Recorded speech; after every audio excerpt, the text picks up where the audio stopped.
There are a number of different organizations and economists out there saying that they believe that the U.S. Will be paying more than $1 trillion annually in interest payments for the national debt by 2030, 2033, whatever. No, not by 2030, maybe even by the end of this year, but certainly by next year, the interest tab, assuming just a Fed 5% rate, right? Fed funds rate, which we're going to be at, in March, or, the Fed's going to hike rates another 50 basis points or so. That's what it says.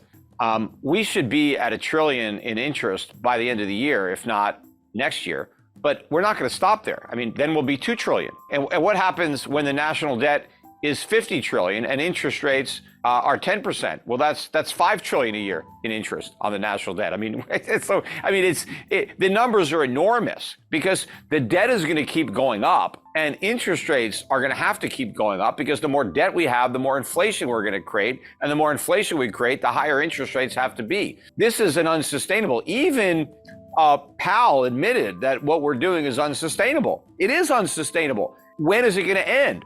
Only when there's a crisis, and a crisis is coming because the politicians will not act in advance of a crisis to avert one. They will wait until there is a crisis, and then they will try to react to the crisis after it happens. And so there will be a debt crisis. The only question is when. And I think it will be a currency crisis as well as a debt crisis, because the response to a debt crisis is to print more money, and that creates the currency crisis.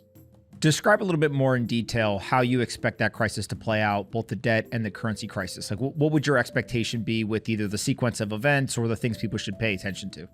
As buyers for U.S. Treasuries or dollar-denominated debt in general disappear, nobody wants to loan money anymore because the interest rate is not even close to compensating you for what you're losing, especially when the dollar really starts to fall. Then your foreigners are not going to want to loan us money if the dollar is going down against their base currency. So you're going to start to see a loss of buyers. And then the Fed is going to step in with an even bigger quantitative easing program to pick up the slack, to buy the bonds that nobody else wants. Well, where does the Fed get the money to buy those bonds? It has to create it. And that means it expands the money supply. So it creates even more inflation, which will push the dollar even lower. And that will force, even more people to want to get rid of U.S. bonds, assuming there are still some private buyers around. Now you're going to chase them out. And now the Fed is going to have to expand its QE program even more. Because if the Fed doesn't step into the market, interest rates really go up. Look what happened in 1980 with Volcker. They went up to 20%. They could go higher than that now. I mean, we have a lot more debt now than we had back then. So in theory, rates should go higher now than they were back in 1980. But of course, since we have so much more debt than we had back then, the economy would completely implode. It would be just a meltdown. So they're not going to let that happen. But the only way they can prevent that from happening is by creating more inflation. And that's really what leads to the currency crisis, because the markets figure this out finally. Nobody wants our dollars. I think it'll start abroad where foreigners don't want our dollars, but then Americans won't want the dollars either because they won't be able to buy very much with them. So, the whole world will be trying to get rid of them.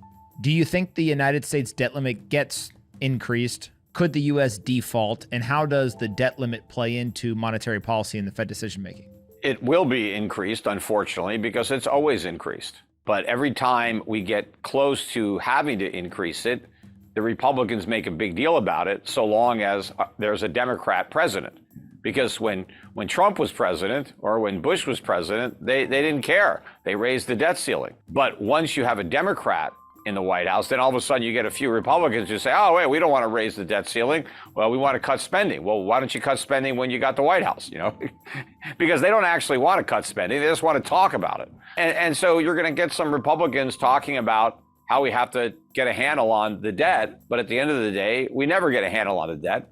And we're going to increase the debt ceiling. Now, we would all be better off if we never increased the debt ceiling, had they never raised it the very first time. And we've had it for like 100 years, but we'd be better off if the initial debt ceiling was still in place and we didn't have all this debt.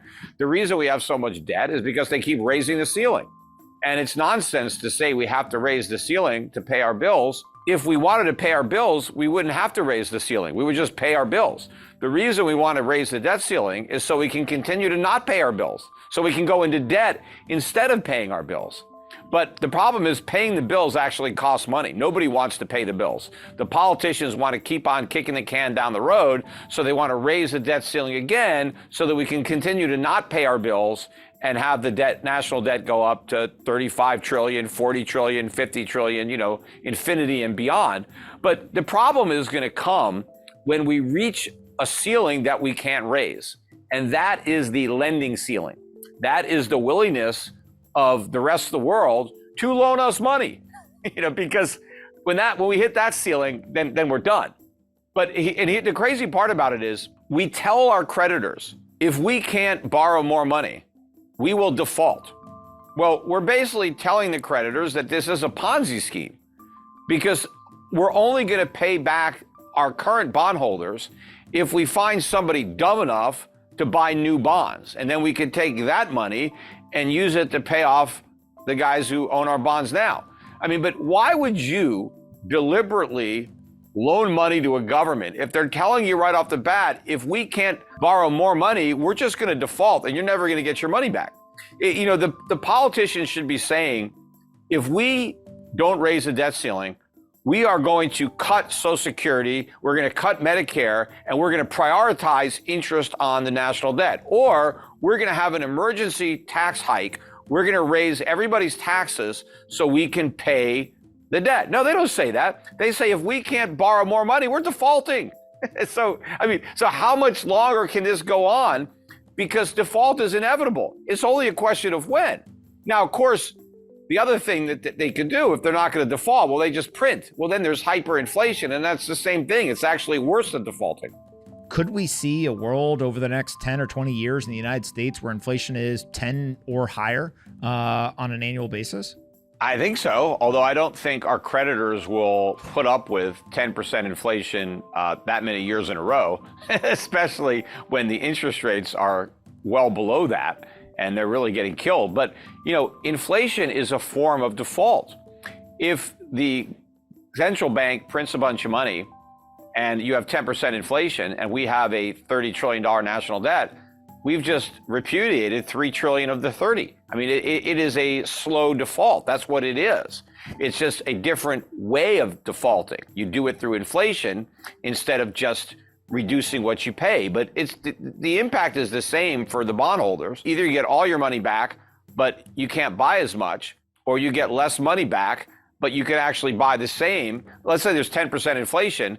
If I got 90 cents on the dollar, well, that's the same as getting 100 cents on the dollar with 10% inflation, or I can get 90 cents on the dollar with no inflation. But, prices are going to go up a lot more than 10%. They could double, they could triple, they could quadruple. And that is a huge haircut.